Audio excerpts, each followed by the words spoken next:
So, welcome back to the afternoon session of today's conference. Two comments. One, the PowerPoint presentations we'll make available afterwards. In case you are interested in catching up on what was said, we also have a camera in the back that is recording every session, so we'll share a link afterwards as well. Also, I would like to highlight again our building blocks wall.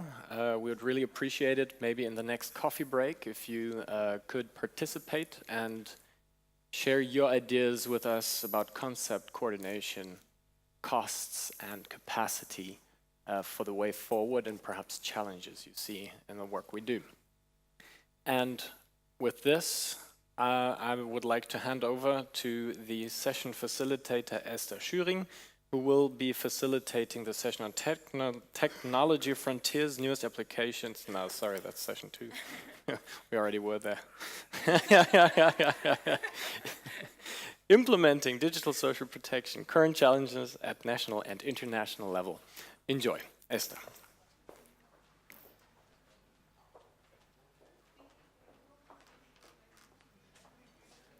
Yes, I would definitely be the wrong person to facilitate the technological innovations. Well, a very warm welcome from my side as well. I hope by now everybody has a common understanding of the concepts, and that we've also gotten intrigued a bit or inspired by the different technological advances that are on the horizon.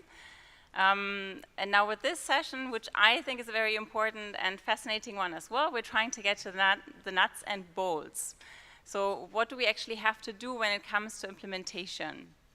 And we've already gotten some insights, of course, from Malawi, but we like to enrich this and also look at other country examples now, and also focus more specifically on some of the challenges that I think already attracted some questions in the first round. So we'll have a bit of space now to dig a bit deeper and get into the nitty-gritty details.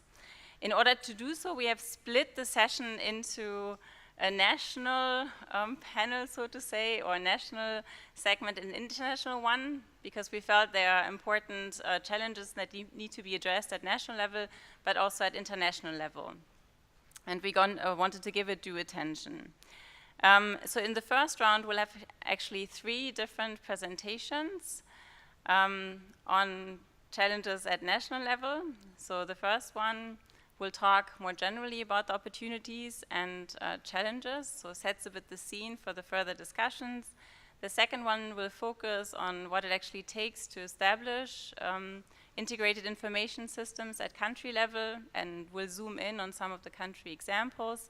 And the third one will also look specifically a bit more at the technical questions. So how do we identify people? What's the role of biometrics, for instance? So how can we maybe implement it also technically in a wise way? And these 3 presentations will be followed by comments from 2 country representatives. So they will actually try to relate back to what's been said in the presentation and give us also some insights about their experiences in country. And this is going to be Malawi and Pakistan. So I would like to first welcome maybe the two colleagues from the country side to also come up and sit on stage and follow the presentations. So we have again the chief economist from Malawi that you've met earlier, Susio Luhanga. So please join us on stage. And the second person from Pakistan is Syed Muhsin Rizvi, who is working in the National Database and Registration Authority in Pakistan. So in terms of the 3 presenters who are going to share their knowledge with us, the first one is actually not with us, but since we're focusing on digital solutions and technology in this conference as well, I hope it's not going to fail us and you'll get the full benefits of this presentation. The first one will be done through Skype and will be done by Valentina Barca, who is a senior consultant at Oxford Policy Management, focusing on delivering social protection systems. And of course, integrated information management is an essential component of it. So I hand over to Valentina with the help of you. Hello, everyone. Can you hear me? Hello? Hello? Is that working now? I'm going to... Welcome back from lunch. Can you hear me?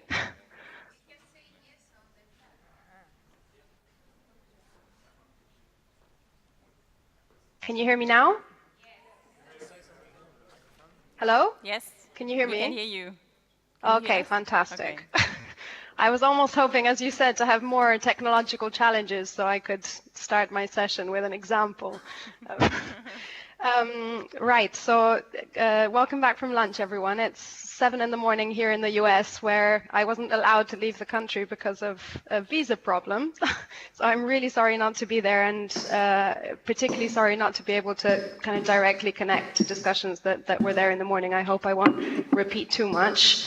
So what I'll be discussing is based on work that I've been doing for DFAT on this topic of information systems for social protection. And I'm sure you've been discussing the myriads of opportunities that there are for integration of information in this sector.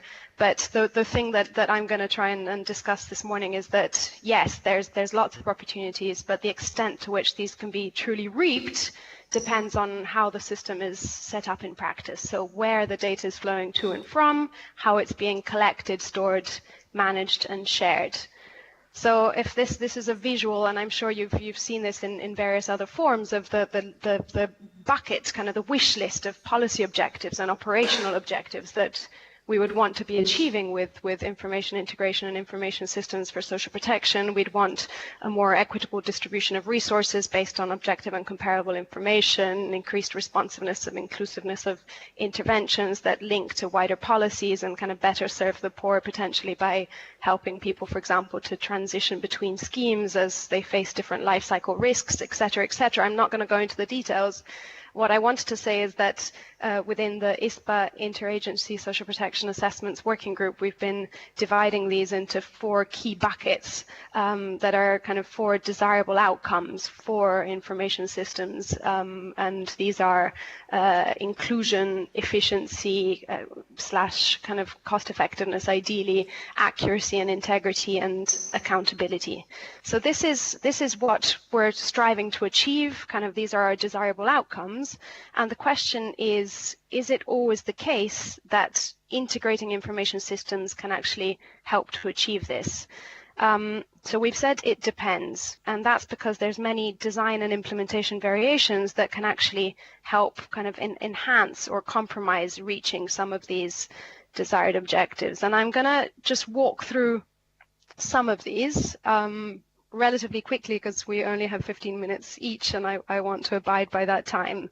So the first one is how that data is being collected. There's some aspects of this which actually go beyond any form of digital solution. So for example, very often we know that data collection is happening on paper, and then maybe it is being entered down the line somewhere in an office and in a central location, and that's introducing kind of already risks in terms of data quality. A really important distinction is whether we have a census survey approach to data collection or an on-demand approach. So on-demand, where you have people going and applying and potentially at a central location. Slightly mapped back to this census survey versus on-demand is the issue of whether registration is periodic or whether it's an ongoing process. Sometimes even on-demand systems, they're tagged as on-demand, but they're simply desks that are available in a community for a certain amount of time. They don't actually guarantee continuous access to that system. Are there any explicit strategies to address exclusion and barriers to access? Is any data being sourced from existing administrative databases? There's some countries that are doing this very successfully. So they're complementing the data that's being collected collected in the field with the data from, and I'm sure Richard has discussed this morning, from a wide set of other administrative databases in country, and that can, well, not only have a role in terms of verifying and validating, but even lowering the cost of data collection. The next point I want to be looking at is what percentage of population is being covered, and very often the answer to this depends on some policy choices in the background and on the user programs of any information system in the social protection sector. So are only certain areas of the country may be being covered, and that has implications. For example, if that database then needs to be used for other purposes, let's say, for example, in response to shocks, is it covering potentially maybe only rural populations and not urban populations? This is very often the case in many countries. There, even where, for example, social registries have very high coverage, they tend to have much higher coverage in rural than urban areas, very often by design. Are they explicitly designed maybe just to be reaching those that are determined as the poorest deciles? In Indonesia, for example, the data collection approach explicitly kind of focuses on the 40% kind of poorest of the population. In some cases, for example, with an integrated beneficiary registry, does that register and does that information system only contain information on beneficiaries, and what does that mean if we don't have the wider population of potential beneficiaries? Whose data is being collected and stored? Again, is this only beneficiaries in some cases, or also potential beneficiaries? In many social protection systems, only data on citizens is being collected, and that has massive implications for what can be done, especially in a current situation of increased mobility and with a current migration situation. Maybe only certain social demographic groups, only information on certain social demographic groups are being collected. What about people who are defying societal norms? So let's say LGBT, nomads, dissidents, refugees, religious minorities, etc. Are these systems kind of collecting information on these people whom are most likely to be excluded? What type of data is being collected and stored across different countries? This varies enormously, and again, of course, it's very much a function of the user programs that are going to be kind of making use of this data, but then ultimately this impacts kind of the other uses that can be made with this data in terms of increasing, for example, knowledge on poverty and vulnerability, shock responsive social protection. So, for example, is data only being collected at the household level, or do we have individual level data potentially on all household members? This is actually quite rarely the case in many countries. What types of socioeconomic variables are being collected and how many? Do we have information on livelihoods that could support down the line kind of some more appropriate cash plus kind of livelihoods oriented productive inclusion programming? Are we looking at kind of those variables that could help us to estimate in advance potential exposure to risks and shocks? And there's a lot of work that's being done on this in terms of climate smart targeting, and countries such as Pakistan, for example, are starting to do this within their national socioeconomic registry. What about GIS, geolocalized data? I know we've had a whole session on this. Not all countries actually collect this type of information. Do we have the registries that we're talking about in the information systems, do they contain that operationally relevant data that could enable, for example, instantly paying every single person within that database? And that's something that the Hunger Safety Net program in Kenya has done by not only registering, but also pre-enrolling every single household within the areas which are vulnerable to cyclical shocks, but that's not always the case. In many cases, the data that we have is not necessarily operationally relevant. It couldn't be used at the snap of a finger to actually distribute benefits, for example. these last two categories I know you've been talking about with Richard, but it makes a massive difference which databases, kind of which other government registries are being linked, which variables are being linked, how that data is being shared. Is it happening kind of instantly via direct access? Is it happening via the sharing of CDs, USB pens, sometimes email? We know that in many contexts that's actually the case. What is it being shared for? Is it being shared just for some kind of cross-checking, verification, deduplication? Is it being used as one step ahead, potentially for some data sourcing? Is it being used kind of as a joint tool for M&E and planning? Is that data flow going two ways, or is it a one-way data flow? And what type of data is being shared with decentralized levels of implementation? Is this information system very much focused at central level, or is that data being shared back with the decentralized units of implementation? Now, these are just some of the questions that we should be asking to try and assess a system and understand if really we are able to reap those benefits. Ultimately, these various elements, and as I said, I've mentioned some of them, they affect the completeness, the relevance, the currency, the accessibility, and the integrity of our data and of its connected information system. And this affects the extent to which that data can be used and its usefulness even for other purposes. And in the background, just to complicate matters further, there's a few enabling or disabling factors, and I know that Paul will be looking at these: the role of a national ID, the role of legislation, etc., and a few policy choices that also affect what can and cannot be done with that data. So the approach to data security and privacy, the approach to M&E and planning. In many countries, there's surprisingly little focus on actually using the data that's available for useful purposes compared to what could be done, the potential of what these countries have at hand.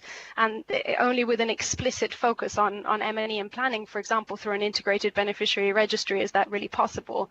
And whether there's any approach to integrated program management, so to actually having other aspects of the social protection delivery chain, not just the gateway function of access, but also other functions, maybe grievance payment systems, etc., whether these are actually being integrated across different programs. So we have this complicated situation, and if ideally we'd want to represent it with a whole load of arrows pointing everywhere. If you have this, then you'll have more of this. If your system is more interoperable, then your system might kind of be more accurate and have higher integrity.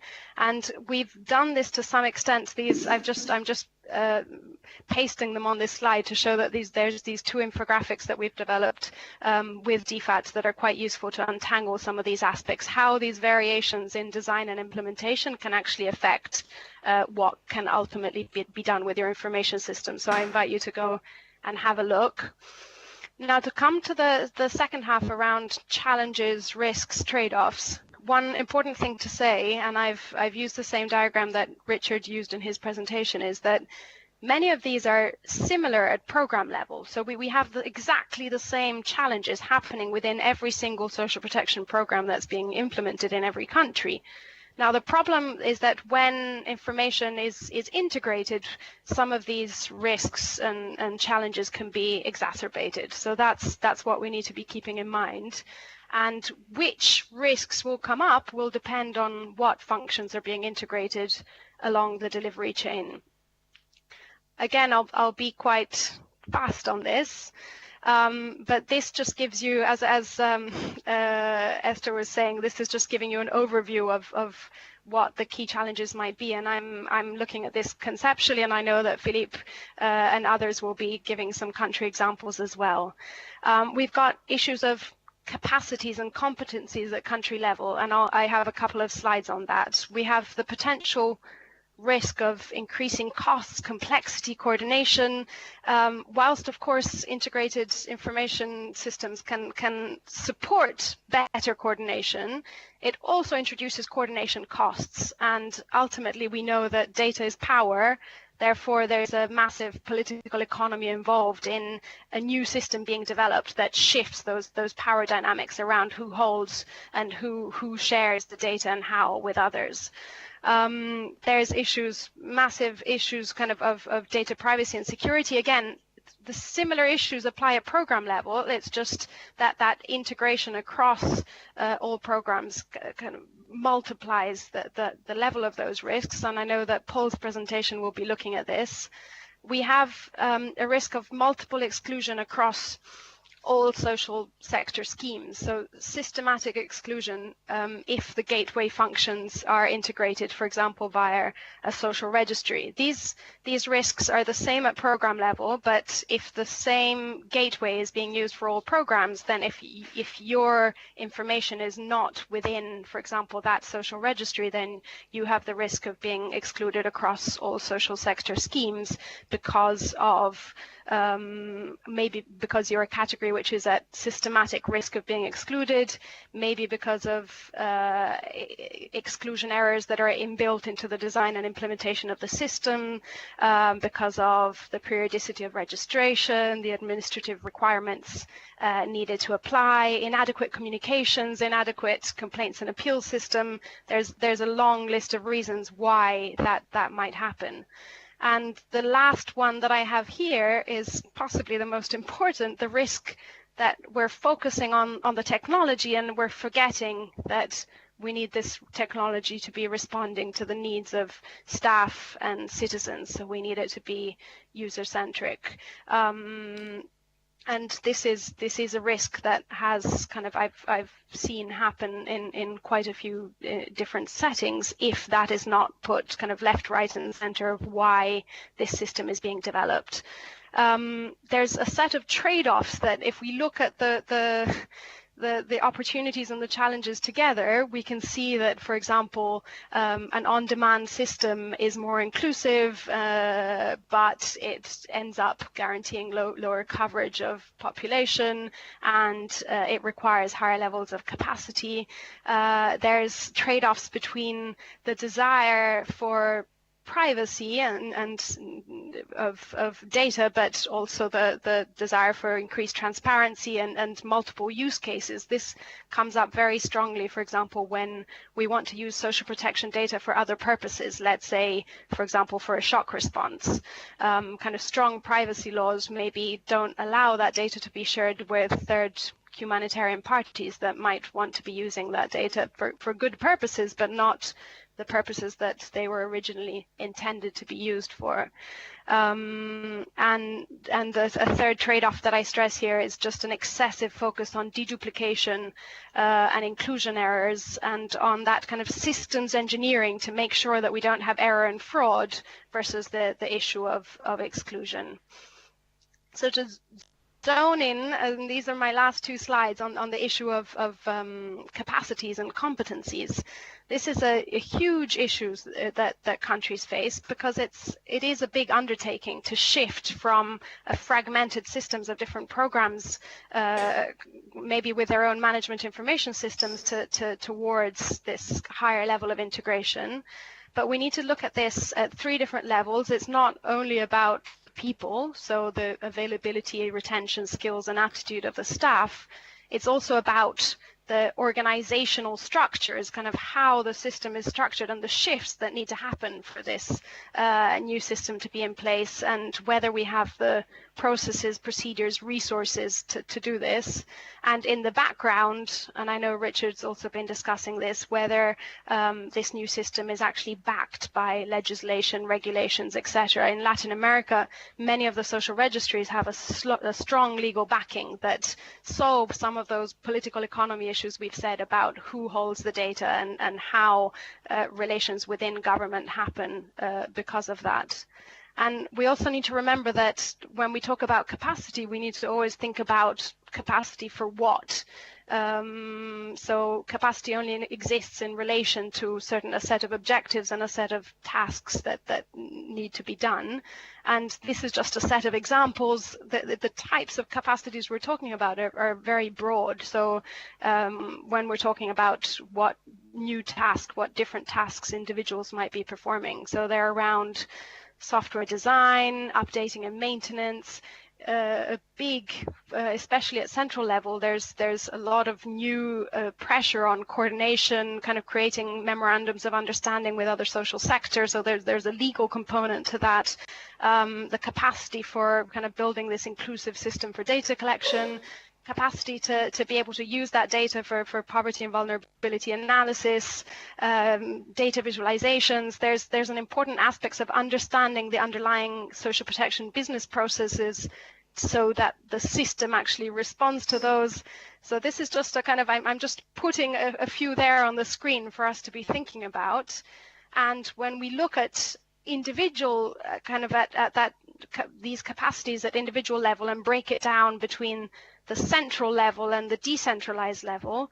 At central level, what seems to be incredibly important from the capacity perspective is the presence in a country of these, what I've been calling these hybrid figures, which is why you see this half monkey, half iguana, who are good at the strategy, the management, the analysis, the IT skills, the coordination.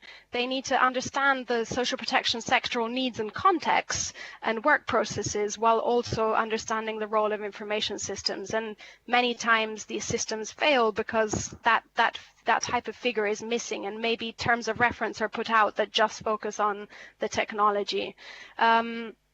The size of these units at central level and the where they're placed varies hugely, and there's you can see Phillippe and others, World Bank publication goes into a lot of depth on this. At decentralized level, what we need to remember is that the staff, this is the kind of last mile service delivery. They're the face of the system. Okay, we've built this fantastic technology, but what about kind of it's being implemented by these people who are within the communities and kind of at lower levels of implementation? And that's exactly where most countries are facing the biggest constraint in terms of capacity, in terms of lack of staff, high turnover, little or no IT skills and resources, and quite a strong resistance to what they feel is a control function which is being played via these information systems. So that's what kind of countries which are further ahead in the process, they've been dealing with a lot of this and really focusing on ongoing capacity building at local levels of implementation, building strong ongoing relationships via agreements and memorandums of understanding with in some cases with every single municipality in the country, as in Chile, and a strong focus on what's in it for them at those lower level of implementation. This is not a system of control, it's a system of support. It's a system which actually helps them better deliver their services while not constraining that human element, which is essential kind of the when we're talking about frontline services, is that community. I mean, we know that our beneficiaries like to have a person in front of them, not a computer. My last slide is just, I'm going to leave it on the screen and I'm going to say goodbye and thank you. It's from a new book that's come out by an American researcher called Virginia Eubanks, and she's looking at kind of cases in the US where high-tech tools have been used for purposes which are linked to social assistance. And she, at the end of her book, she proposes an oath of non-harm in the digital age. And I thought some of these were quite interesting for us in this context. So an oath around creating tools that remove obstacles between resources and the people who need them, integrating systems for the needs of people, not data, collecting data for data's sake, not connecting data for data's sake, nor keeping it just because I can, etc., etc. Just, I'm going to leave that on the screen, and thank you everyone. So sorry I couldn't be there. I'll try and follow the discussion. I'll see how much I can hear. Thank you.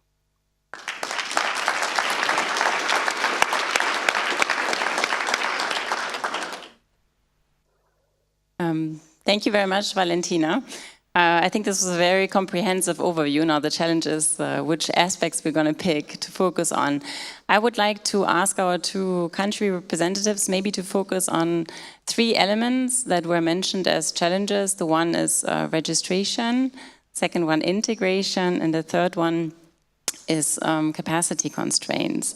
So in terms of registration, we already heard from Malawi that you're intending to actually go nationwide and register all households. I think Pakistan is also a very prominent example, reaching close to 100% coverage. So maybe could you reflect a bit of what were some of the challenges on the way and how did you actually achieve that? It sounds fantastic and hard to believe to achieve almost close to 100% coverage in such a short time. So that'd be interesting.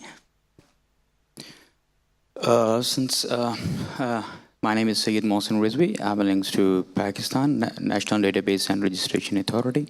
And first of all, I would like to thank GIZ to getting me here. And National Database and Registration Authority was established in 2000 with a very conventional system, form-based system. We drive through 3 years, but we got challenges because the forms are not correctly coming into the systems. The data is not coming into the system in the right way. So then we changed the concept totally into the interactive data entry processing. We established across the country 500 and 550 centers to register the citizens.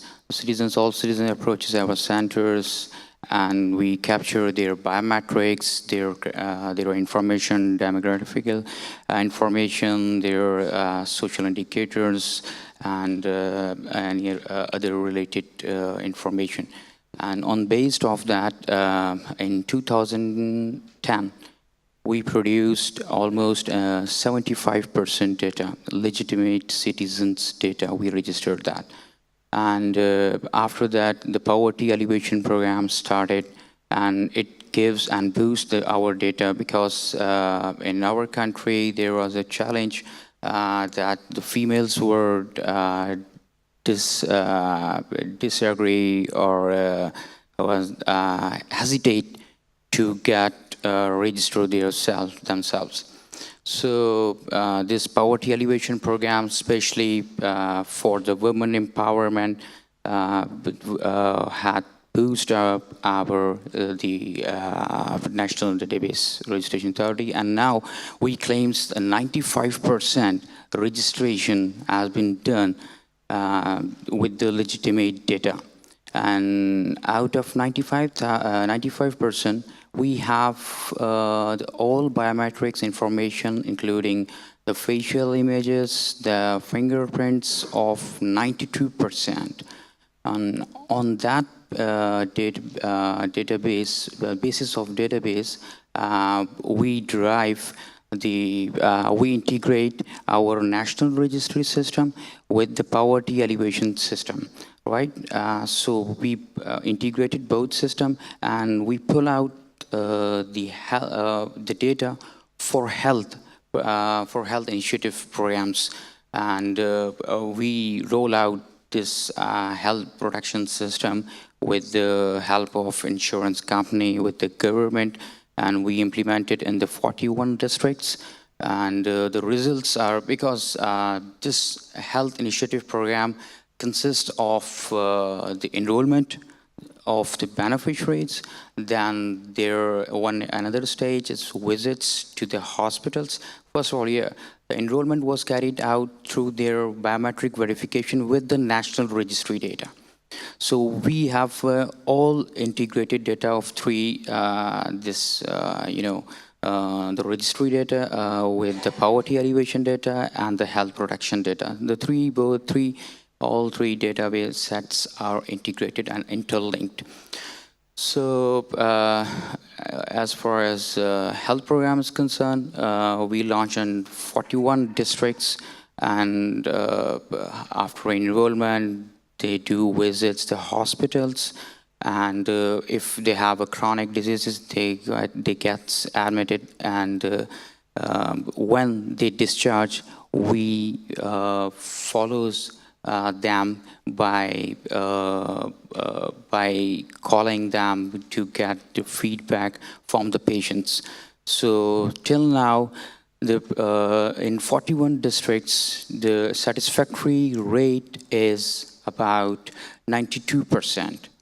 The 8%, yes, we agree. The 8% are disagree because of we don't have so much that kind of infrastructure, medical infrastructure or medical hospitals, and we are going to develop and enhance the infrastructure. So that's all about this. Thank you very much. I think you touched already also on the integration of different schemes. I wanted to find out from Malawi as well, what kind of challenges, or did you face challenges when talking to these different agencies? Did you have different data collection needs, or did you have agencies disagreeing on certain variables and criteria? So that'd be interested. And also in terms of integration, I think we heard one of the challenges is that certain mistakes can be cemented, of course. I mean, if data is used by several agencies, and I suspect since there's not a full coverage of social assistance scheme in Malawi, how do you avoid that the same agencies are then picking all the same beneficiaries, and maybe in that way also excluding others, because it's an easy way of going about it? All right. Thank you very much, and thank you for the for what you have just presented for Pakistan. And in terms of Malawi, in terms of the integration, initially, of course, it was a bit of a challenge in order to have this the different stakeholders come up with agreements in terms of what needs to be collected. But I'm happy to say that because of the, we asked the programs themselves to come up with their own targeting criteria. So for example, for public works implementers, they had to come in agreement in terms of harmonized targeting tool for their specific program. So before we actually expanded it to the other districts, we first started with a pilot for the public works program and social cash transfer program. So this was done in 2 districts of Malawi, where we developed a tool that harmonized only these 2 specific programs in order to see how this was going to work. And we collected the information at 50%. And based on this, we were able to clearly highlight that as much as the different programs had the different criterias, but we were able to find the common ground in terms of, for example, public works program and social cash transfer. They're all targeting the ultra-poor, but the difference only comes in for public works, they're looking for households that are labor constrained, that have labor, whereas for social cash transfer, it's for households that have labor constraint. So those are some of the criteria, and also the fact that we have incorporated the proxy test, because the data that we are collecting on the harmonized data collection tool, we all subject it to the proxy test in order to have a classification in terms of weight ranking. So this has also helped us in terms of harmonizing the different programs, the different targeting criteria. So in terms of the data collection, that's the common thing that we have. But for the specific program criteria, what we have done is we have decided to leave that to the specific programs to do their own implementation of their own programs. So we do not really tell them in terms of what they should do, but at least we have a common ground in terms of poverty as a common criteria that is used by all the programs. Thank you. Thank you very much. Last question before we move to the next presentation and get more also other country experiences in as well, would be around capacity. I mean, we heard that capacity is a big issue. I'm sure that you've experienced the same. So it would be interesting if you could maybe briefly highlight again also the main capacity constraints that you've faced and maybe where you are in terms of your present capacity. So, as I already told that we have 95% of the legitimate data, And out of that, the 92% have the all biometrics. And we have the one of the world's largest multi-biometrics database. So around till last week, I checked the almost thousands, millions biometric transaction has been carried out through our national registry data. That consists of the telcos, all telcos, because in our country, all SIMs, telco SIMs are being verified through our national registry data, and the instant verification for the all bank accounts, and it used for the investigation purposes, for the electoral rolls, for the social protection programs, poverty alleviation programs, and health both, and the border control system, health management system, and the other civil services like license and digitization of all other. So we have a capacity to enhance and to enable all, to enable other data sets to integrate with our, because we have all information of our citizens in our database. So we have a capacity. So we need to, if I talk about the perspective of the health program, so we have to enable and to enhance the infrastructure of our hospitals, and with the insurance companies who adjusted, who claims or who settlements the accounts of the beneficiary. So is the experience equally positive in Malawi? Yeah, okay. For Malawi, I think it has been an ongoing learning process. So initially, as we were just rolling out, we are more focused on the development aspects and then the actual rollout. But as time went by, we realized that because of the large amount of the data set, we could not manage it on our own, because as already mentioned, the team that developed the task force, they're also attached to respective institutions. So that's one aspect that we have tried to address by recruitment of more or less permanent staff now. We have established what we're calling a UBR management unit. So we realized that as much as we're a ministry and we're rolling out this, but on our own we will not be able to manage it. We needed people with IT knowledge and all that, and also people who could be there full time. So that's one capacity constraint that we recognized, and then we have tried to address that. And the second one, of course, it's not so much as capacity, but in terms of the resources, as already mentioned, that we are using tablets to do the data collection process. And what we wanted is that we should have enough tablets to undertake the rollout. Ideally, we wish we could undertake this, the data collection within the shortest time possible. But because of the challenge of tablets, sometimes you're not able to go to the districts, to all the districts at the same time. So this is also a challenge for us. And then the third thing that I can talk about is in terms of the capacity of the UBR task force itself. As we were doing the development, we realized that we were lacking in terms of certain skills. So it has been an ongoing training on the job, and then people would be sent out if we realized that there was a certain aspect that needed to be covered. So they had to do a crash program, do a skills upgrading, so that we were able to manage the database. So those are the three things that I can talk about. Thank you. Thank you very much. Now I would like to welcome Phillippe Leite from the World Bank. He's an economist senior economist at the World Bank, and he will walk us through more country examples and experiences and challenges in terms of implementation. So over to you, Phillippe.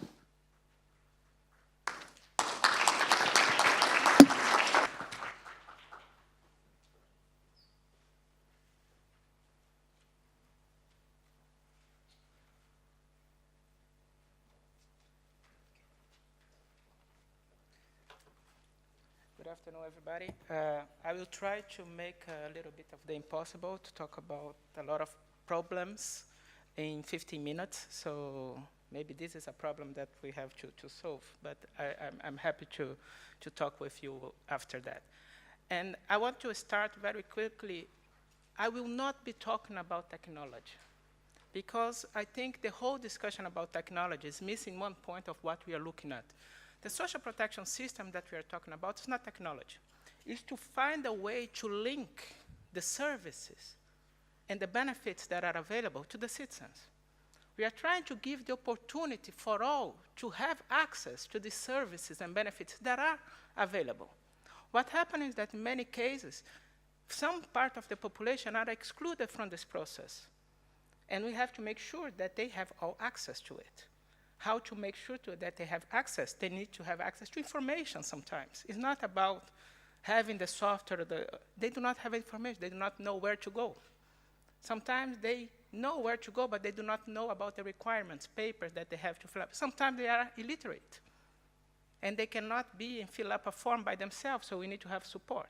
So there is a lot around the work of social protection system that goes beyond data. Second, I want to just remind you that here, when we are talking about a system, we want to make sure that we are promoting development. When we are trying to promote development, it's not about one intervention. It's about making sure that someone that gets one benefit can also have access to other benefits so they can grow and leave poverty and continue out of poverty and then be someone with an empowerment, economic empowered. So we have to find the ways where it's not about sending people to one program. We have to send people to one program, but we also have to give them access to others so they can grow.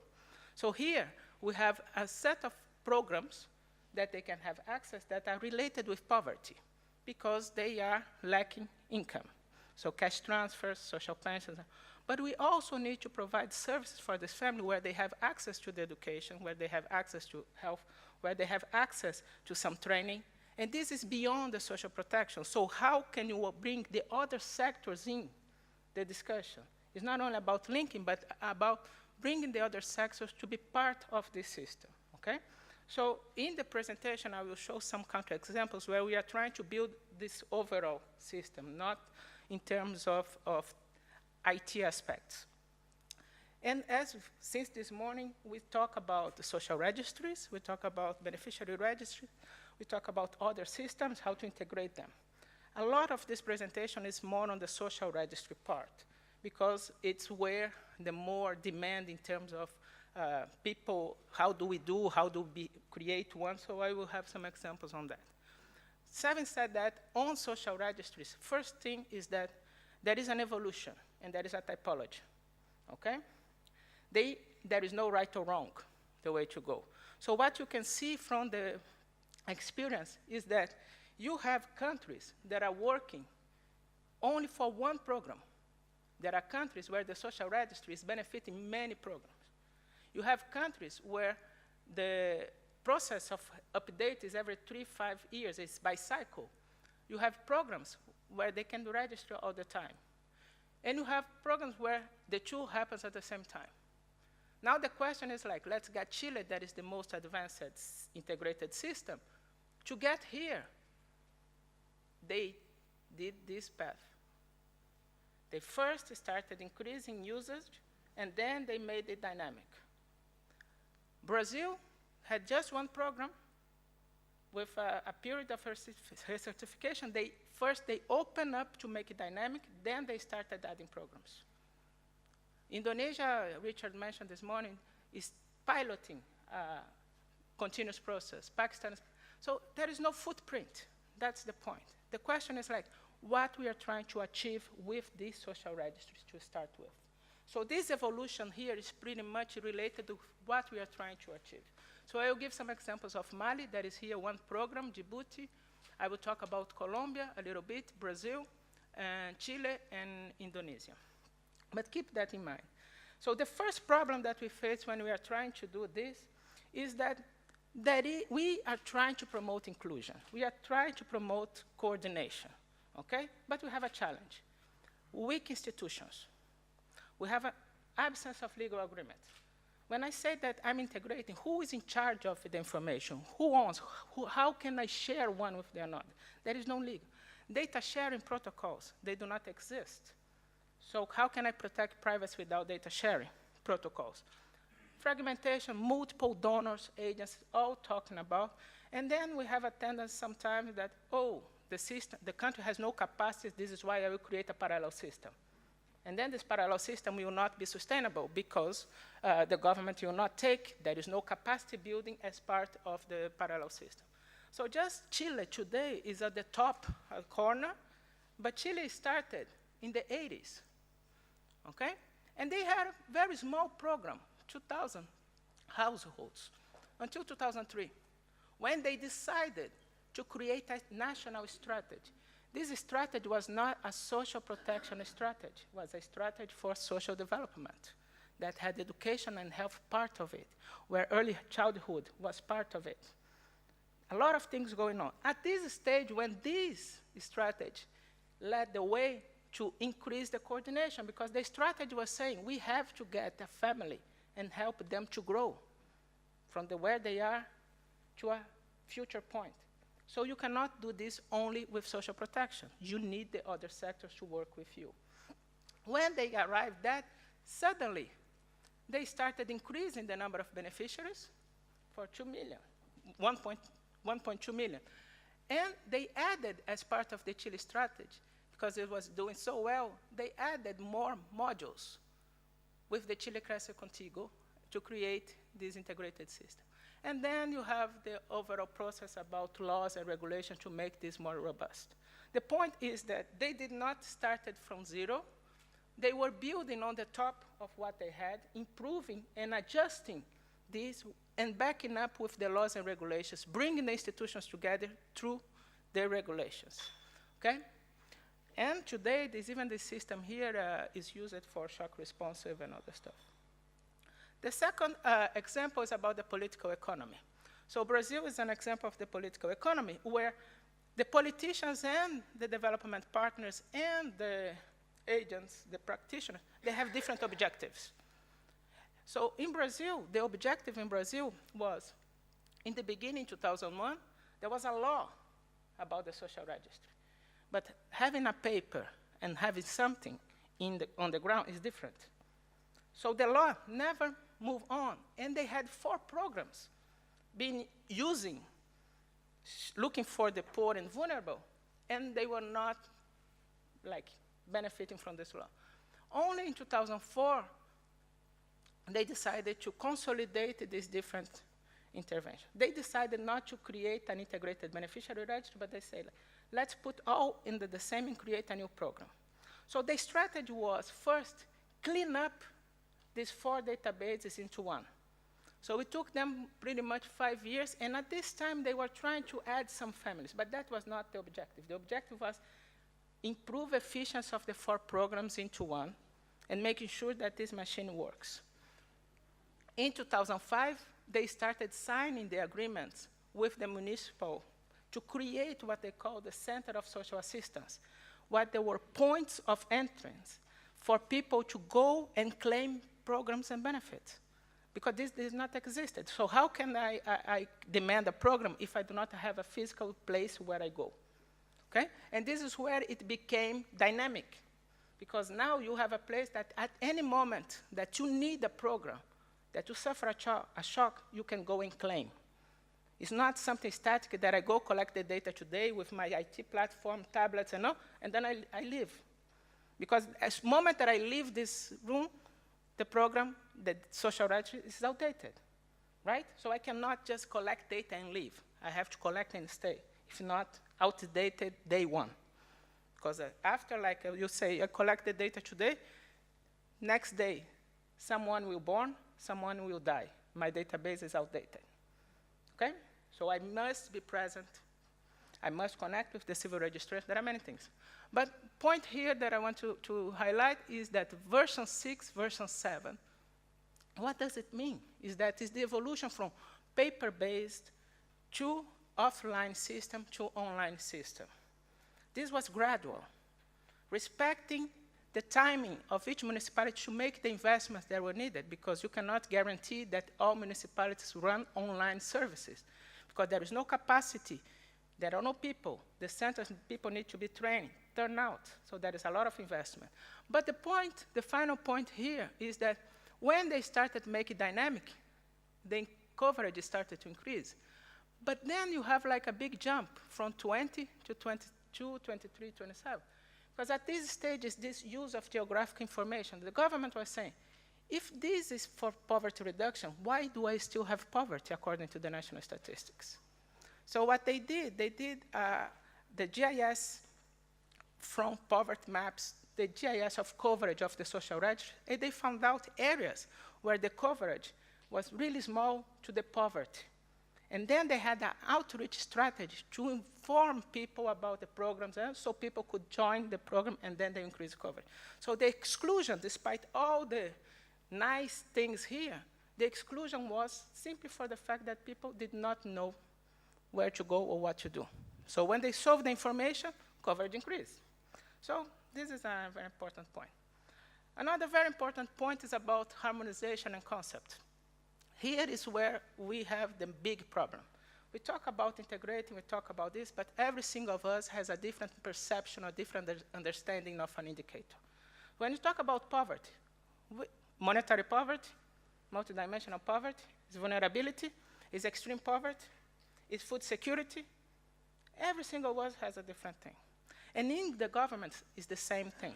Every single sector, they think that they understand how to identify, how to measure poverty, how to identify and measure food security and all that stuff. However, they do not talk. So at the end of the day, you have different institutions running with different concepts. So the exercise here, and I present the example of Mali here, is that Mali, what they did, they started inviting all the potential users of the programs. They had nothing, zero. But said, let's invite every single potential user of this program. Let's have discussion about what are the metrics that we need that will benefit every single one, including the government objective. So the first exercise was a harmonization of concepts. And the concepts about, is the program for the household or for the family? This is big. Like, we are talking about Africa, large households. No? So you have programs that are for the families. They have polygamous in many countries. Families, and if you want to have a program for the children, it's the mother that takes care. If you have a program for like food, for it's the head of the family that takes care. So you must be able to identify this. If you want to improve outcomes of children, the mother is your unit. If you want to improve the household, maybe it's the head that will take the decision. So there are a lot of like things that need to be defined beforehand. So Mali managed to do that, work along this line, really how they do, close the door, let's meet for 4 hours, next day, close the door, up to a point that everybody agreed. So nowadays, Mali, you have different partners, including health insurance from the CANAM and the ANAM. You have different partners, UNICEF, WFP, FAO, ECHO, Bank, World Bank, and you have different programs using this database because the harmonization process allowed them to say, we are talking about the same people. You call Y, I call Z, but it's the same group. Let's call W, and let's work together. Okay? So this is very important, and a lot of time we cannot do that because we do not want to talk with the other institutions. Okay? The final slide before going to the conclusion is that there is a lot of issues about what is the role of responsibility. Here is not SPL, it's SR, social register, it's a typo. There is a lot of problems about, and we mentioned this, Malawi gave a good example, just said about this, it's like a program decides about targeting of their beneficiaries, not the social register. Social register is a tool that must be open and universal for the population of interest. And the population of interest is defined at high level. So Mexico defined 40% of the bottom. Mali is working with 10%. That's their population of interest at the beginning. It can evolve. Some countries say, like, this is the poor and vulnerable. Let's work for it. But if I want to make a progression towards this social development is not only about the poor, it's about the middle class also that can be affected by shock, that can benefit from microcredit. So I also need to get these people that are vulnerable to poverty. They are not poor. So what is your population of interest at the top? What is the outreach approach to get them? And then the social registry will try to address these dynamics, must guarantee the quality of information, must be able to update the information, and refer to the programs. But they do not take decision. There is no entitlement. Being in the registry, no entitlement about programs. And the programs, they are responsible for collecting, tracking, and all the stuff. Why? You have to avoid the problem that we faced in Colombia, we faced in Panama, where someone says, I'm not in the Famílias en Acción program because of CISBAN. Famílias en Acción is a program, they have a budget constraint. Maybe they are not accepting a person that is eligible according to the rules because they cannot afford this person. The CISBAN only refers to it. The second point is about the programs that they do not want to share back the information because of political issues, okay? So sometimes you do not have the flow back because of just like of politics, and you have to live with that. But here it's very important to avoid this miscommunication. It's about the communication. It's entitlement, okay? So we have this, like, I can give you examples from different countries where people sign up assuming that they are going to be eligible for a program, and that's not the case. And then you create tensions in the community because they start complaining about. Sierra Leone is an example. In Ghana, that was an example until recently. Mali, we had to come with some discussion. Niger is a recurrent problem because there is this mix between the program and the registry. They are so intercorrelated that the roles and responsibilities they've met. So in terms of coverage, you see in the paper, you have like 3%, 5% to 87%. But the most important element here is that there is an evolution. So programs that here are at the bottom is because they started serving one program. Now they started serving 2, 3, 4 programs. So as they grow, this coverage here is growing. Mali is already going to 10% because of the user programs looking at them. And you can see this progression. Djibouti, we have 3 or 4 programs. Senegal, we have many programs. But this is the final slide where I try to show this, is that this confusion about program and target is a lot because of names. So, and the evolution. So in Indonesia, in Philippines, sorry, the programs, there was a program, a conditional cash transfer program that had a targeting method and all. What happened was that this program became national. And suddenly, because it was one of the programs that had the most like transparency across all the started looking at it. But they were, my population is not the same as population of you. I have a different population, different interest. You are talking about the poverty, extreme poverty, and I'm talking about social pensions for the elderly. Because they were, like, their mind target means that the selection process of a program should be applied for all the programs, harmonizing even the target. There is no national targeting tool because each program has their own objective and their own criteria. They have a national harmonized concept for measuring. That's the point. So they had to rebrand this to Listanahan. Listanahan means registration. That was the way to disassociate from this targeting discussion. And then it's when the public, the health insurance started coming because they said, oh, now we are talking about, because my population is not only the poor.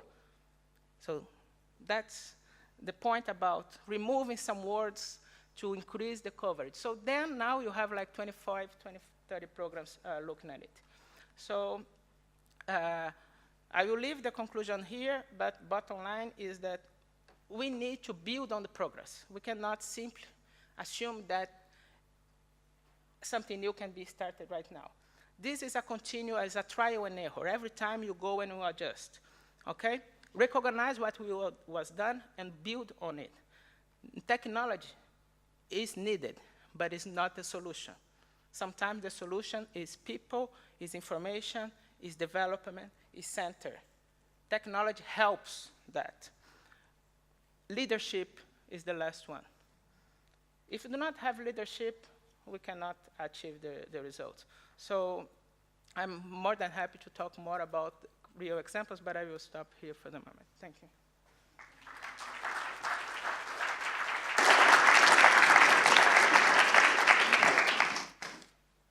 Thank you very much, Phillippe.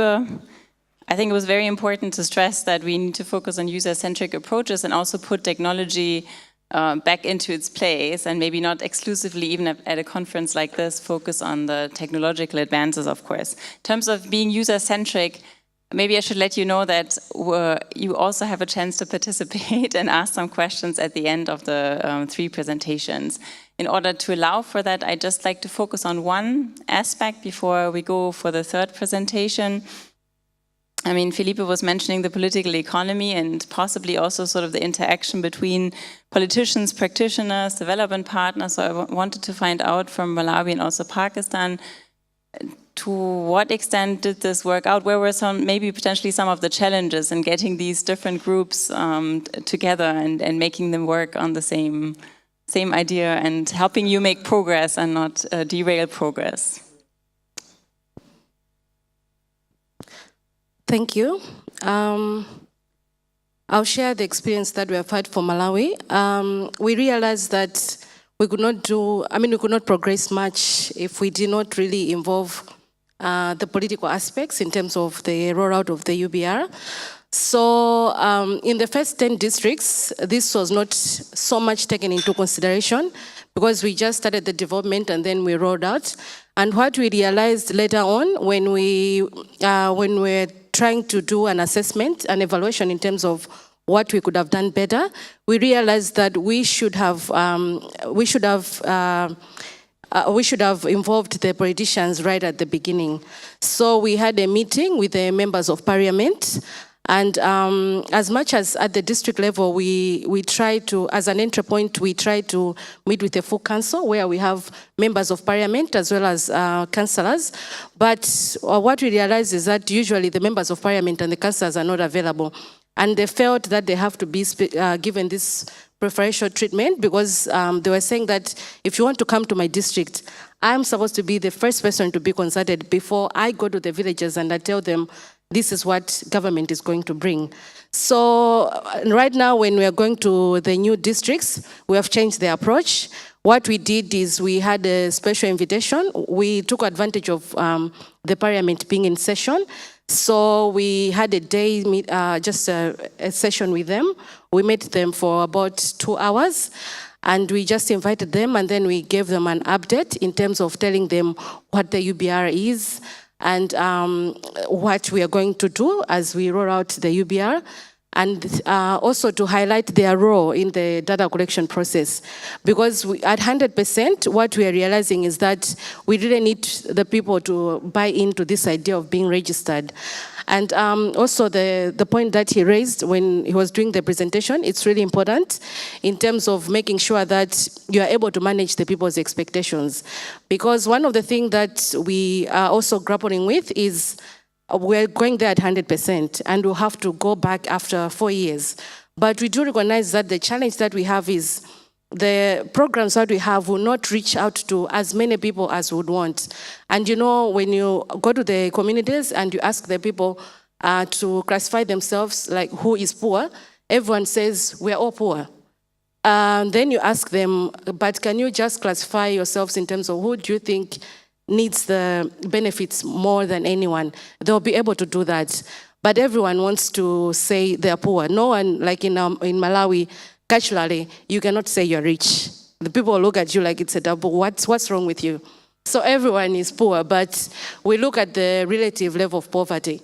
So this is one of the challenges that we're really grappling with, and that's why we have tried to make sure that we give the due respect to the politicians, to make sure that there's buy-in. And we are using them as ambassadors at the district level to make sure that they're the ones taking the communication to the communities. So when we're going to these districts, it will not be a new thing.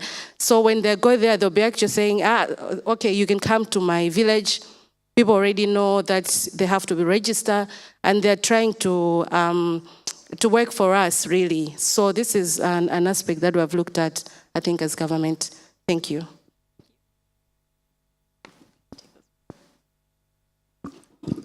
I would like to draw attention towards to the political aspects that to make or to achieve any goal or to make a success of any program, there must be a political sustainability must be ensured in the region. And for example, in 2008 to 2013, there was a government and they developed and designed the poverty alleviation program.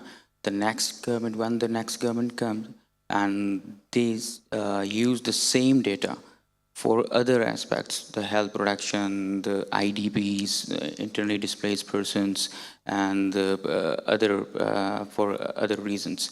So the punchline is the political sustainability must be ensured for the success of any and each and every project and program.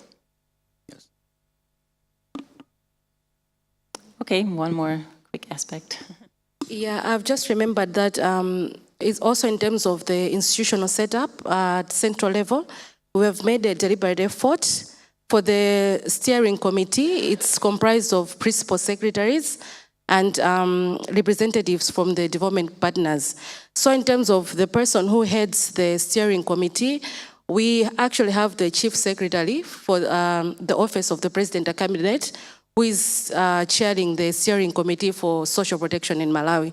So this also helped us in terms of putting that more or less the political muscle for us, so that when we make decisions, he is the one to take these issues to the Parliamentary Committee on Social Protection. So this is also another aspect that I just wanted to share with you. Thank you. Okay, thank you very much. Now to the two again for responding. We're going to move to our third presentation. I'll invite Paul Mackin up here, and he is a financial inclusion and digital identity specialist and consultant, so the right person to have in such a conference.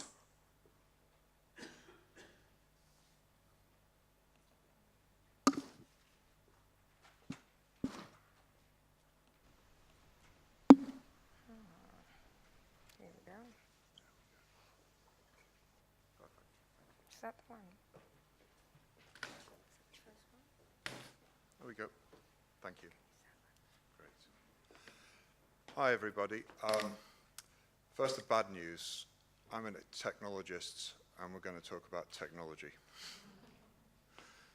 But I promise it won't hurt, really. Okay, so I wanted to talk to you a little bit about the background of the work that I've done over the last, I hate to say it, 14 plus years. In the identity space, the digital finance space, the financial inclusion, and more recently the social protection space, to try and build up an understanding, hopefully on your part, of why I come to some conclusions. The role I try and play increasingly is that of an interpreter, to help a program designer to understand what they can expect of different technologies and to help them choose technologies, and also to help the people who are actually doing the development work understand exactly what the program designers meant. Because I guarantee that even though they speak English, they really do not understand each other. So way back in the dark mists of recorded time, somewhere around 2003, I was originally contracted to Vodafone to work on a way of moving money around in Kenya using mobile phones.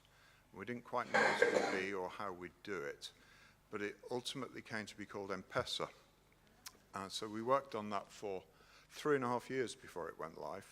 We had a pilot at one stage, and we learnt a huge amount in the pilot, to the extent that after the pilot we took the whole thing down, threw it away and started again, and came up with the live version.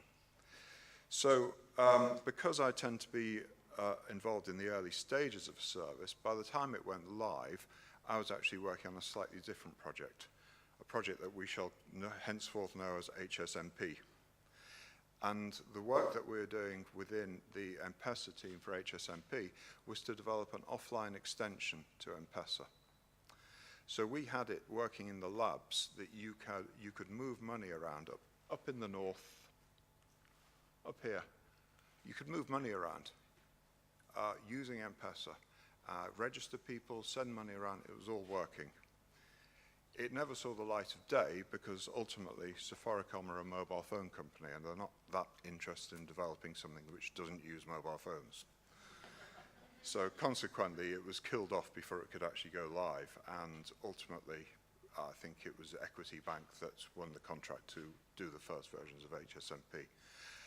And that wasn't the end of my involvement with HSMP, because a few years later, that's the mobile phone coverage in Kenya at the time of the launch of HSMP. I always find it interesting to look at these coverage maps, because not only do they tell you where the population is, so there's Nairobi, they also tell you where the major roads are. And that's quite educational, because often I find when I'm working with somebody who wants to launch a new service, they go off to some remote part of the country and they say, well, I've got 4 bars on my phone. Yes, but did you stray more than a mile from the road? Almost never. So when we were looking at HSMP, this was the environment that we found ourselves in. And what was really interesting was that you'd look at a map and you'd find a village in a particular location, and we think, okay, we'll go and survey that, see what we need to do. You get there, and there's nothing. There is nobody at those coordinates. But there's somebody will tell you that 10 miles down the road, there's another village with a very similar name. Everybody had just got up and moved. So this presents you with some particular challenges. But that was great. We got it all working, and even though it never actually went live, we came back, I think it was about 4 or 5 years later, where myself and my team were actually asked to audit what Equity Bank had been doing. And we learned a huge amount about biometrics at that point, what you should and shouldn't do, and the mystical power it seems to have over all of these policy people. If ever you think that people don't believe in magic, just meet a government minister and mention biometrics. Even though that never actually went live, we did actually retain the technology. And my team and I ultimately were asked to go into Nigeria, where we were working with the agriculture department. And we were looking at the growth enhancement scheme, which is a scheme of subsidies to farmers for inputs. So it's, the usual maize seed, different types of fertilizer, and other things that I don't understand, something called agrilizer, whatever that might be. But we had to register farmers, we had to build up a registration database, and we had to do this in places where there are farmers. And as I mentioned in the previous slide or so, where there are farmers, there's almost never mobile phone coverage, certainly in Nigeria at the time. And so we took our ideas that we developed for HSMP, where we were working offline, and took them here, and we developed a mesh networking solution. And we built up a huge database of farmers. We were given a contract by DFID, my favorite agency, sorry GIZ, to build a system which we called TAP. It's a backronym. We like the idea of tapping devices. So it's a token access protocol or something like that. But the point was that we were issuing quasi-identity cards, not foundational cards. They were derived functional identity cards. So farmers were coming along with whatever identity documentation they might have, voters' cards or whatever it might be, and we were registering them, taking all of their demographic details on tablets, and they were walking away with a live identity card from that process. Even though they were offline, it was a live card. And we took that approach because, as somebody said this morning, you don't want people to have to come back 2 or 3 times. The fact that you've got them there once is good. 2 or 3 isn't going to happen. So they walked away with the cards, and we would then take the data on the tablets. We had teams of 10 registrars, as you can see here, and that we had a team leader who would go around with their tablet, and we were using mesh networking to gather all the data onto one tablet, and then taking that up to the nearest town, and there'd be a mesh network there to pass it on to the next tablet, and so on until somebody found 3G coverage or a Wi-Fi network or whatever, at which point it would hit our servers and be deduplicated. We were also taking photographs of everyone so we could check their identity later on. And we had lots of problems with the photographs. One was that people would tend to stand against concrete walls, and I never knew that concrete walls could cause so many problems for digital cameras. You ended up with all sorts of weird fuzzy effects. So this was the kind of solution that we found people using. Registrars sticking a piece of paper to a wall and taking a photograph. But you've no idea how many problems we had with these tiny little photographs taken in dimly lit rooms, no lighting at all so far as I could tell. Take a picture, it could be anyone in that photograph, frankly.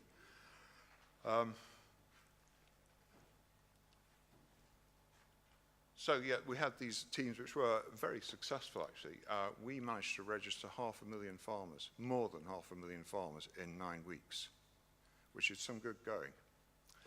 And that was with, I think, about 20 teams of 10 registrars, each with a team leader. And they were all high school graduates. We employed about 450 of them for the period of the program. And they did a really good job. And we, because it was offline, obviously we couldn't check their work while they were doing it.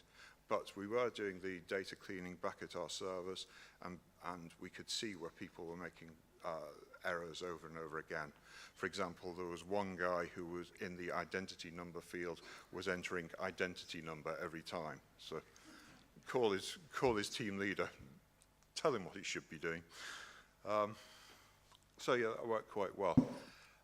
This is an interesting picture to me. This lady on the right is a farmer who we registered. That's one of our little tap cards, contactless RFID cards. She had some form of identity documentation, so we registered her easily. This lady on the left is, whoops, this lady on the left is her friend. She had no form of identity documentation at all, but we still registered her. We created this idea of sponsorship. So although we could register her and capture whatever details we could, this lady here vouched for her. So that meant that we were able to register, I think we found that 14% of the people we registered had no form of identity documentation, but we registered them anyway and gave them a digital identity. Of course, that meant that if our system was a bit hypersensitive. Ultimately, big confession time. I come from a banking background, so we're kind of hypersensitive about fraud. So if our system found anything wrong with this person's registration or this person's registration, it would suspend the lot of them until we sorted out the problem. And at one point we found a minor problem with our system, which resulted in, I think it was almost 15% of all our farmers being suspended overnight. And that was the night my hair went grey. So that was a very bad time, but that's what pilots are for.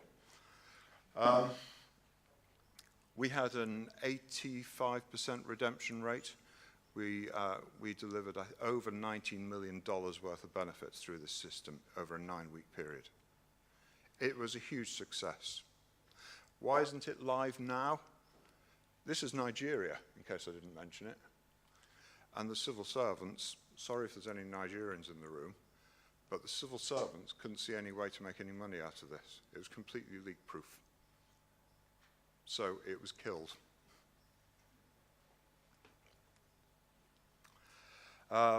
Moving on to my next DFID project, Somalia. We were asked to look at the problem in Somalia, why people were having trouble sending money to relatives in Somalia, and why the banks were de-risking, which essentially means shutting down. This just isn't worth the hassle, guys. This is about the only time I actually had any sympathy for the banks, because they really were getting a hard time. And this, again, came down to questions of identity. So we designed a pilot which would essentially take the technology we'd used in Nigeria, bring it into Somalia, and give people a digital identity. The problem was that we said to the World Bank and DFID, we can't absolutely guarantee who these people are. Nobody can.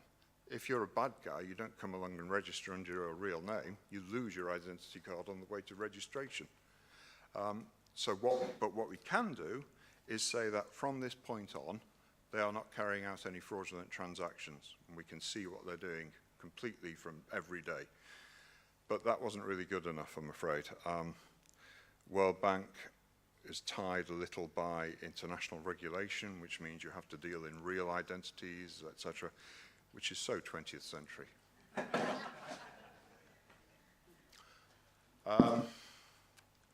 So what did I learn from all of this? Even if you're dealing in social protection, if you're dealing in money, cash-based transfers, whatever, identity underpins everything. It's the foundation of everything. You have to get that right. On the other hand, when you're running a service, adaptability is essential. You have to change things on the fly. You have to understand the people you're working with, and you have to make sure it works for them. I don't care whether it works for you. Conventional documentation may be optional.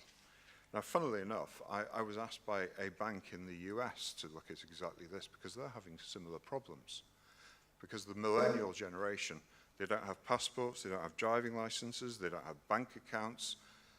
There are not the same digital footprints. So banks in America are starting to do exactly the type of thing we were proposing in Somalia, oddly enough, in trying to build up a new digital identity for people who don't have conventional records. And ultimately, we cannot actually deal with the idealist's view of anonymity and untrackability.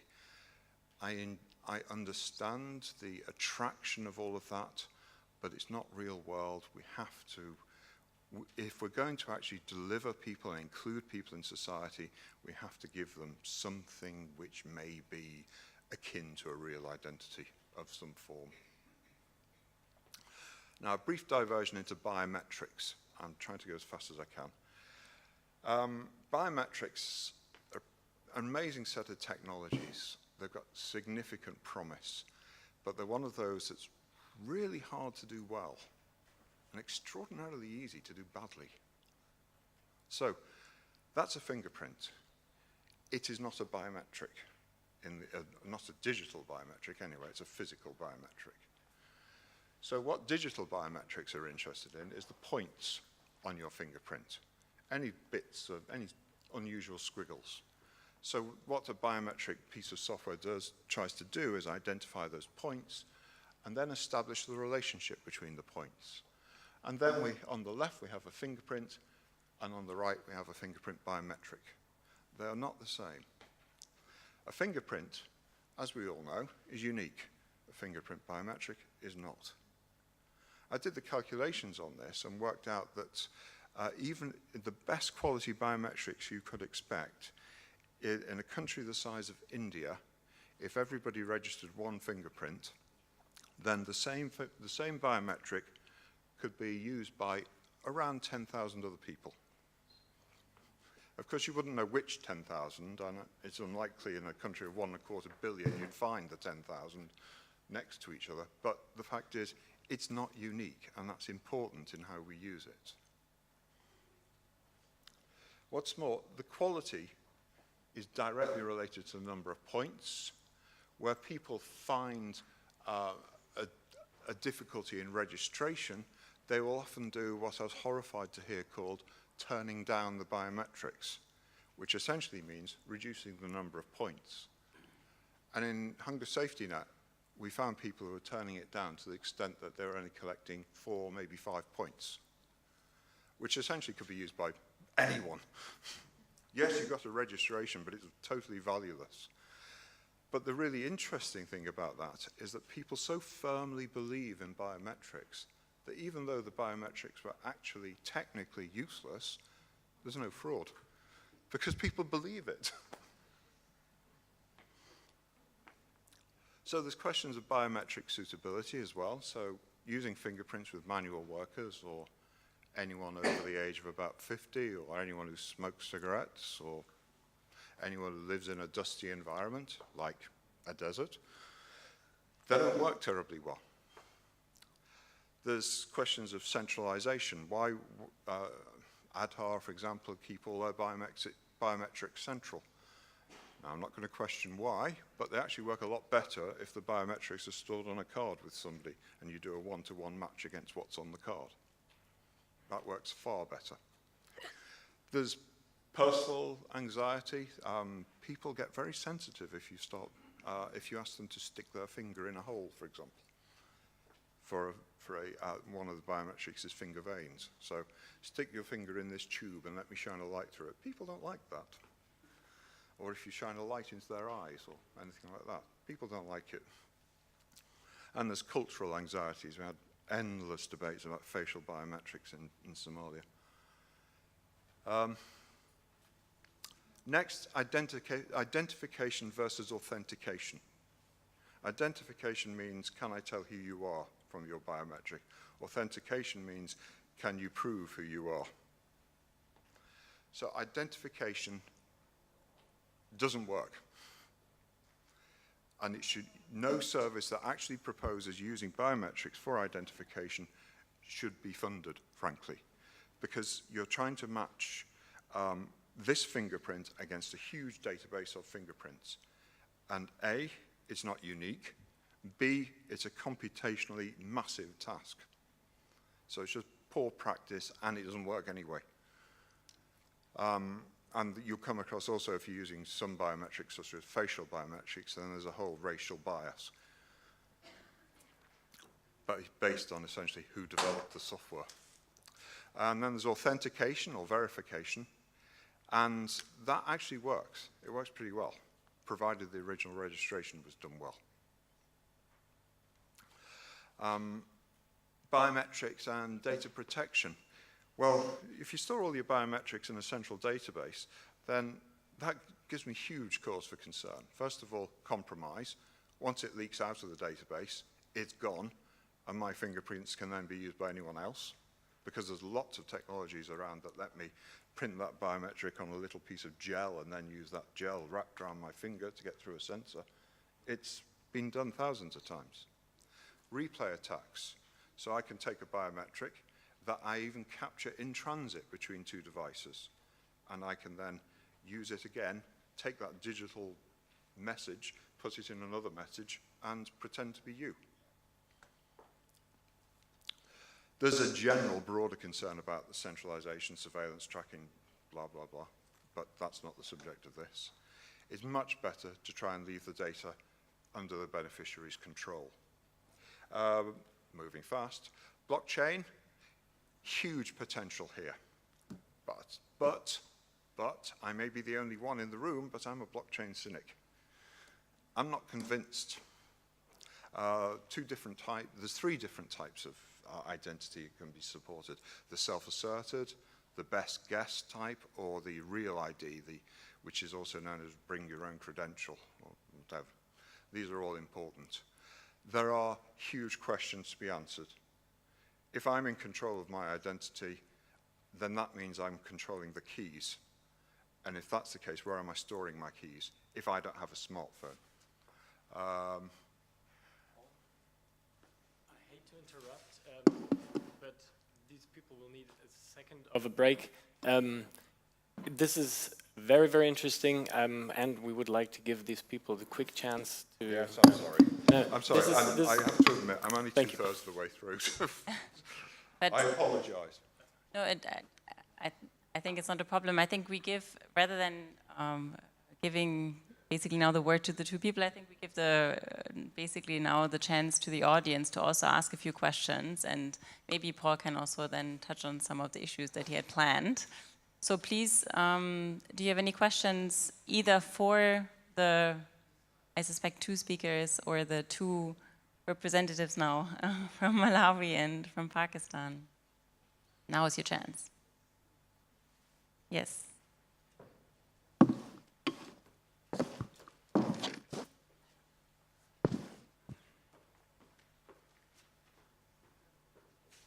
Thank you very much. My name is Karl Strothmann. I'm from a private research company here. Thank you very much for what you presented, because up to your speech, I got more and more frightened about what I hear here. You know, all this data, all this integration, all this lock-in of what I do, what I am, how poor I am, and so on, really frightens me. You know, thinking of what the dictatorial government will do with this data. Think of the social rating going on in China and never hearing anything about how do I protect these individuals really has frightened me. I mean, we don't need secret services anymore. We just have all the information on the people, free to the government, the moment they change the law. And I must say, I was really, and I think you said, give the key to the people, have access to my data, which are encrypted only when I consent. But Precisely. it might ruin many of these systems because it's not feasible. But I think you finally touched on an extremely important point, and I wonder why others never touched on this. Thank you. I completely agree. I just don't want to offend anyone, but it's frightening, the amount of data that's being collected. All right, thank you very much for this critical remark. Anyone else who has a question? Okay. Thank you very much. I actually had a question to the presentation by Phillippe Leite. Thank you. I was wondering, I really liked your presentation, the point how different countries had different trajectories in building their systems. So my question is, to what extent countries that are relative latecomers to these systems can use these lessons or the trajectories to move faster and to go straight to integrated system? Is that possible or not? Yes and no. I can give a yes, because these lessons are available. So actually, I was in a meeting in Mali, and the authorities just said, we will do this in 2 years, not in 10 years, because we are learning from the others, so we can do fast. Yes, the lessons are there. But at the same time, the finance part is very important. To build this integrated system, there is one problem. If we are building, let's say, a program that wants to be part of the system, the information system, the IT aspects of this program must be compatible with the IT aspects of the social registry. In many times, they are not. So actually, before doing the integration, you have to make investments in the information system of your potential users so they can start interacting and talking with you. So the alternative solution that you can try to speed up is like there are countries that, as part of the development, the software part, together with the social registry, they create a bridge. It's like an IT bridge. It's just a web page where it's not integrating fully integrating the information system of the user, but just trying to match with the current one. So it's like creating a parallel structure where you have like a key that allows to do the merge. So you do not do any investment, big investment on the user program, but you are able to connect. But to do that, you just limit yourself to few functions. Like, for example, for the conditionalities, you also see a lot of that. You do not need to build, even as a program manager, you do not need to build a system that will actually verify the information if the individual is going to school. Because the schools, they have the records, right? What you have to do is to create a platform that will be able to impute this information into your system. So in Brazil, for example, they financed this bridge. So as Minister of Education now, they agreed that they will have one website at every single locality where you have one education expert that he's consolidating for their own purpose the education indicators, and he's also feeding this bridge to be able to tell the government who is attending or not school. So it's like making use of the system and creating this bridge. So it is possible, but it's not as straightforward. And also the political economy is another problem. Because when you are talking about integration, we are talking about provision of services. So also, why I'm integrating with something that I do not have control. So if I do not have the right agreement and memorandum, I will not do it. So you must wait for the user to come to you and say, like, I want to be a partner. And partner means this, this, and that. And then you can create the solutions. So we have a lot of examples of in that trajectory, right? The way, why they are going upwards and not dynamic is exactly because of that. Because to be dynamic, you have to give more control of the information to the users so they can feed back, and it's more complicated. So you see first many people using yours and then going into the, to the dynamic. Thank you. I think to wrap up, I would like to give the last words to Paul again. Maybe you have any last cynical remarks you would like to share with us that help us. Cynical remark. I completely deny that. I don't think so, really. I just wanted to talk about data protection and the need to actually look at it from a technical perspective and think about things like who you employ and how much you trust them. And trust, but monitor. When they're looking at sensitive data, we all know there's far too much sensitive data out there that's completely uncontrolled. I've sat in meetings with people who have far too much data on their laptops unencrypted, and it concerns me greatly. Data protection is a growing issue. There are technology controls, but there's also just procedural controls and knowing who you're dealing with. That's all. And apart from that, I feel sure that you'll be able to download this presentation. So. All right, then thank you very much. I'll make one point that I did not address. All right, short, quick one, very quick on one. Updates. Okay. There is a trend, like we talk about this. In the past, all these systems, they were static. This is why we talk a lot about 3-4 years or 5 years to do the recertification.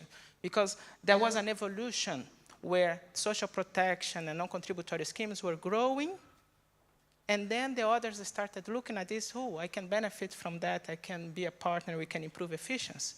So you have many countries that they were working on this vision about 4 years. Why? Because these programs were designed for chronic poverty.